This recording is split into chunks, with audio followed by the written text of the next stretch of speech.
नमस्कार, ये आकाशवाणी पटना है। अब आप रचना सहाय से प्रादेशिक समाचार सुनिए।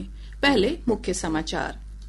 6 नवंबर को होने वाले विधानसभा चुनाव के पहले चरण के लिए नामांकन की प्रक्रिया समाप्त। चुनाव प्रचार में आई तेजी। भाजपा के वरिष्ठ नेता और केंद्रीय गृह मंत्री अमित शाह ने सारण के तरैया में चुनावी सभा को संबोधित किया। कहा, बिहार के लोग अब जंगल राज की कहानी को फिर से दोहराना नहीं चाहते हैं। महागठबंधन के घटक दलों के बीच बढ़ते विवाद के कारण अब तक नहीं हो सका है सीटों का बंटवारा। 8 सीटों पर महागठबंधन के प्रत्याशी एक दूसरे के खिलाफ चुनाव मैदान में। और चुनाव आयोग ने बिहार विधानसभा चुनावों के दौरान काले धन की रोकथाम और नशीले पदार्थों, शराब और अन्य प्रलोभनों से निपटने के लिए प्रवर्तन एजेंसियों को दिया दिशा निर्देश। अब समाचार विस्तार से। बिहार विधानसभा चुनाव के पहले चरण के लिए नामांकन की प्रक्रिया आज समाप्त हो गई। इस चरण के तहत 18 जिलों के 121 विधानसभा क्षेत्रों में 6 नवंबर को मतदान होना है। कल नामांकन पत्रों की जांच की जाएगी। वहीं 20 अक्टूबर तक नाम वापस लिए जा सकते हैं। इधर दूसरे चरण के लिए नामांकन की अंतिम तिथि 20 अक्टूबर तक निर्धारित है। पहले चरण के नामांकन के अंतिम दिन बड़ी संख्या में विभिन्न दलों के प्रत्याशियों ने अपने पर्चे दाखिल किए। एक रिपोर्ट। आज जिन प्रमुख उम्मीदवारों ने नामांकन पत्र दाखिल किए हैं उनमें सिवान विधानसभा क्षेत्र से भाजपा के वरिष्ठ नेता और मंत्री मंगल पांडे, जाले से जीवेश कुमार, गयाजी शहरी सीट से प्रेम कुमार और धमदाहा से जदयू नेत्री और मंत्री लेशी सिंह शामिल हैं। इसके अलावा छपरा विधानसभा क्षेत्र से राजद के टिकट पर भोजपुरी अभिनेता और गायक खेसारी लाल यादव ने पर्चा भरा। श्री यादव ने कहा कि वे छपरा की धरती की सेवा के लिए आए हैं। मैं तो छपरा का ही बेटा हूँ और छपरा के लोगों और मैं ऐसी धरती पे पैदा हुआ हूँ जहाँ भिखारी ठाकुर जी पैदा हुए हैं और हम सबका सौभाग्य है जो ऐसे कलाकार यहाँ पैदा हुए जिनका नाम क्या बोलूं, पूरी दुनिया नहीं, ये जब तक धरती रहेगी ना तब तक इनको हम नहीं भूल पाएंगे। उसी धरती का एक भिखारी हुए, दूसरा खेसारी है। इधर दरभंगा के अलीनगर सीट से जानी मानी लोक गायिका मैथिली ठाकुर ने भाजपा प्रत्याशी के रूप में नामांकन पत्र भरा। उन्होंने यह मौका दिए जाने के लिए प्रधानमंत्री नरेंद्र मोदी के प्रति आभार व्यक्त किया। प्रधानमंत्री जी का बहुत आशीर्वाद मिलता रहता है और वो जिस तरीके से महिलाओं को और युवाओं को आगे बढ़ाते रहते हैं उसमें मैं भी एक छोटा सा हिस्सा हूँ। प्रधानमंत्री जी के बड़े भारत के सपने में और विकसित भारत के सपने में, तो उनको इस महायज्ञ में उनके दोनों हाथों को मजबूती देने के लिए अलीनगर को मैं और आगे लेकर के जाऊंगी। भाजपा से नामांकन करने वालों में बेगूसराय से कुंदन कुमार, बरूराज से अरुण सिंह, भागलपुर से रोहित पांडे, गौड़ाबौड़ाम से सुजीत कुमार सिंह और बरहड़ा से राघवेंद्र प्रताप सिंह प्रमुख रहे। वहीं जदयू के टिकट पर कांटी से अजीत कुमार, नबीनगर से चेतन आनंद, अमौर से सवाल जफर और जगदीशपुर से श्री भगवान सिंह कुशवाहा ने अपने पर्चे दाखिल किए। ओबरा सीट से लोजपा रामविलास के प्रकाश चंद्र ने और संजय पासवान ने पकड़ी से नामांकन पत्र भरा। हिन्दुस्तानी आवाम मोर्चा के टिकट पर अनिल सिंह ने टिकारी और रोमित कुमार ने अतरी से पर्चे दाखिल किए। राजद के कुमार सर्वजीत ने बोधगया से, विश्वनाथ यादव ने बेलागंज से, राकेश रोशन ने इस्लामपुर से और राम बाबू सिंह ने बड़ाड़ा सीट से पर्चा दाखिल किया। AIMIM के प्रदेश अध्यक्ष अख्तरुल ईमान ने अमौर से नामांकन पत्र भरा।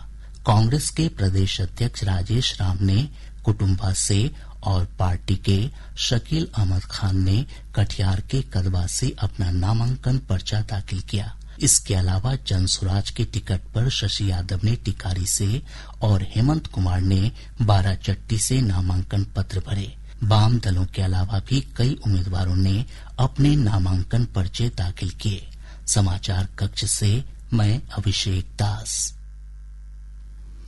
विधानसभा चुनाव के पहले चरण के लिए प्रचार में तेजी आ गई है।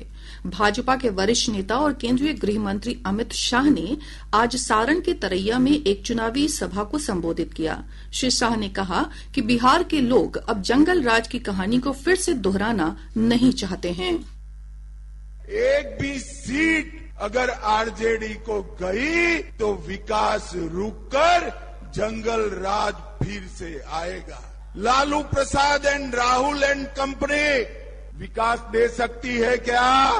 और आप एनडीए पर भरोसा करिए, जंगल राज को हम आने नहीं देंगे, बिहार में घुसने नहीं देंगे। श्री शाह ने एक बार फिर दोहराया कि एनडीए विधानसभा चुनाव मुख्यमंत्री नीतीश कुमार के नेतृत्व में लड़ रहा है और पार्टी को उनके नेतृत्व पर पूरा भरोसा है। हम बिहार में नीतीश कुमार जी के नेतृत्व में लड़ रहे हैं और देश भर में हमारे यशस्वी प्रधानमंत्री नरेंद्र मोदी जी एनडीए का नेतृत्व कर रहे हैं। मुख्यमंत्री नीतीश कुमार ने आज आरा में एक चुनावी रैली को संबोधित किया। श्री कुमार ने कहा कि उन्होंने अपने शासनकाल में बिहार के विकास के लिए कई काम किए हैं। उन्होंने कहा कि राजद के शासनकाल में कुछ भी नहीं हुआ। श्री कुमार ने कहा कि एनडीए के आधारभूत संरचना से लेकर शिक्षा और रोजगार के क्षेत्र में अभूतपूर्व काम किया है। हमारे संवाददाता ने बताया कि मध्य प्रदेश, महाराष्ट्र, उत्तराखंड और गोवा के मुख्यमंत्रियों ने एनडीए उम्मीदवारों के पक्ष में चुनाव प्रचार किया।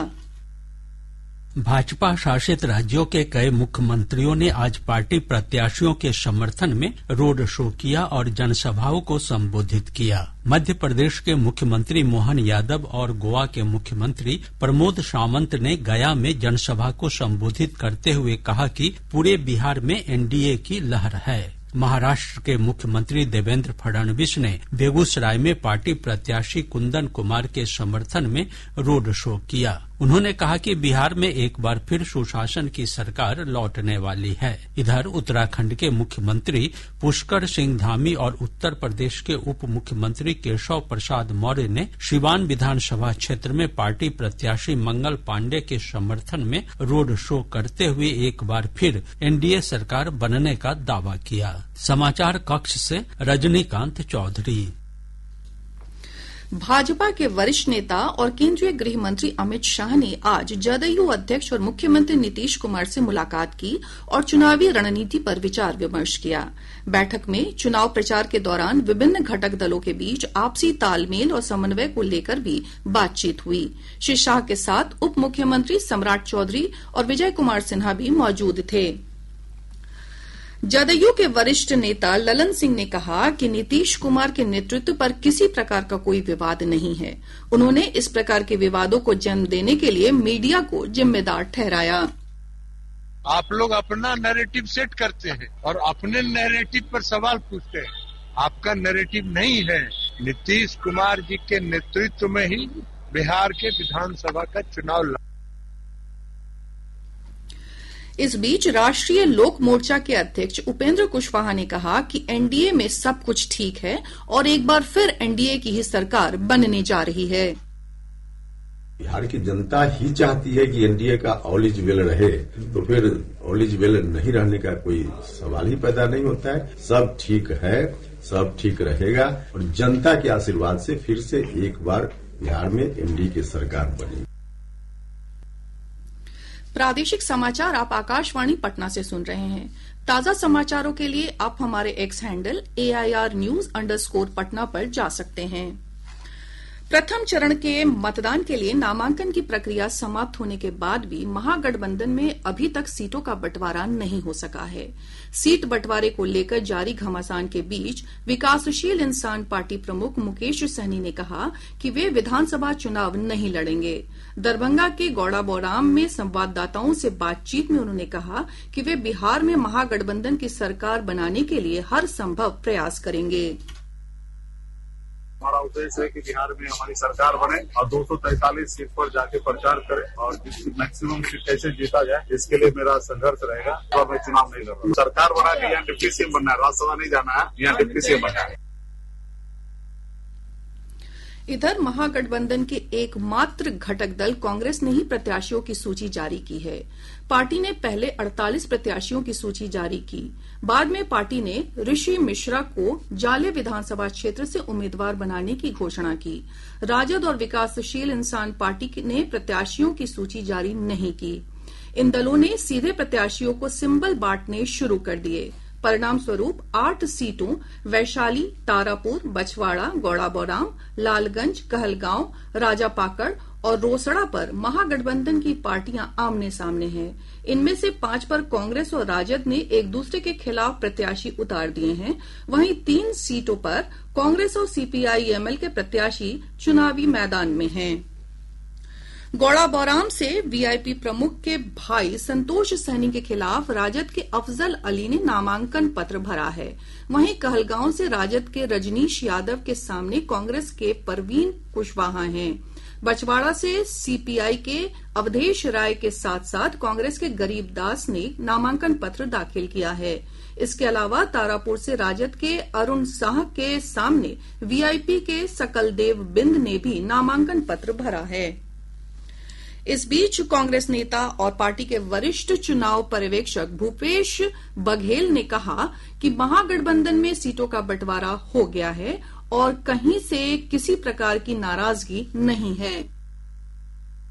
अरे भाई, सब कुछ ठीक हो जाएगा, ऑल इज वेल, सब कुछ स्मूथली चल रहा है, कोई दिक्कत नहीं है। ये मीडिया हाइप ले रही है। कांग्रेस के वरिष्ठ नेता अखिलेश प्रसाद सिंह ने कहा है कि वीआईपी प्रमुख मुकेश सहनी को उचित सम्मान देने के लिए पार्टी को इस बार कम सीटें मिली है। पटना में संवाददाताओं से बातचीत में उन्होंने कहा कि महागठबंधन से मुख्यमंत्री पद का चेहरा तेजस्वी प्रसाद यादव ही होंगे। इसमें देखना क्या है, इलेक्शन के लिए नॉमिनेशन होता ही है, नॉमिनेशन के बाद ही तो कैंपेन होता है, सब कुछ होता है। कोई तकलीफ नहीं है। सीएम फेस तेजस्वी प्रसाद यादव हैं, उसमें कहाँ कोई दो राय है। चुनाव आयोग ने आज बिहार विधानसभा चुनावों के दौरान नकदी, नशीले पदार्थों, शराब और अन्य प्रलोभनों से निपटने के लिए प्रवर्तन एजेंसियों के प्रमुखों के साथ एक बैठक की। नई दिल्ली स्थित निर्वाचन सदन में बैठक का आयोजन किया गया। इस दौरान मुख्य चुनाव आयुक्त ज्ञानेश कुमार ने चुनाव आयुक्तों डॉक्टर सुखबीर सिंह संधू और डॉक्टर विवेक जोशी के साथ कानून प्रवर्तन एजेंसियों को चुनावों के दौरान सक्रिय और निवारक कार्रवाई सुनिश्चित करने में उनकी भूमिका के बारे में जागरूक किया। आयोग ने एक बयान में कहा कि विभिन्न एजेंसियों ने प्रलोभन मुक्त चुनाव सुनिश्चित करने के लिए अपनी तैयारियों, उठाए गए कदमों और प्रस्तावित कदमों के बारे में आयोग को जानकारी दी। चुनावों को दूषित करने के लिए धन और अन्य प्रलोभनों के इस्तेमाल पर अंकुश लगाने से संबंधित विभिन्न विषयों पर जानकारी दी गई। सर्वोच्च न्यायालय ने डिजिटल अरेस्ट मामले को गंभीरता से लेते हुए केंद्र और केंद्रीय अन्वेषण ब्यूरो सीबीआई से जवाब मांगा है। सर्वोच्च न्यायालय ने ऐसे मामलों का स्वतः संज्ञान लिया है जिसमें धोखेबाज कानून प्रवर्तन एजेंसियां या न्यायिक अधिकारियों का रूप धारण करके नागरिकों, विशेषकर वरिष्ठ नागरिकों को ठगी का शिकार बनाते हैं। और अब अंत में मुख्य समाचार एक बार फिर। 6 नवंबर को होने वाले विधानसभा चुनाव के पहले चरण के लिए नामांकन की प्रक्रिया समाप्त। चुनाव प्रचार में आई तेजी। भाजपा के वरिष्ठ नेता और केंद्रीय गृह मंत्री अमित शाह ने सारण के तरैया में चुनावी सभा को संबोधित किया। कहा, बिहार के लोग अब जंगलराज की कहानी को फिर से दोहराना नहीं चाहते हैं। महागठबंधन के घटक दलों के बीच बढ़ते विवाद के कारण अब तक नहीं हो सका सीटों का बंटवारा। 8 सीटों पर महागठबंधन के प्रत्याशी एक दूसरे के खिलाफ चुनाव मैदान में। और चुनाव आयोग ने बिहार विधानसभा चुनावों के दौरान काले धन के रोकथाम और नशीले पदार्थों, शराब और अन्य प्रलोभनों से निपटने के लिए प्रवर्तन एजेंसियों को दिया दिशा निर्देश। इसके साथ ही आकाशवाणी पटना से प्रसारित प्रादेशिक समाचार का ये अंक समाप्त हुआ।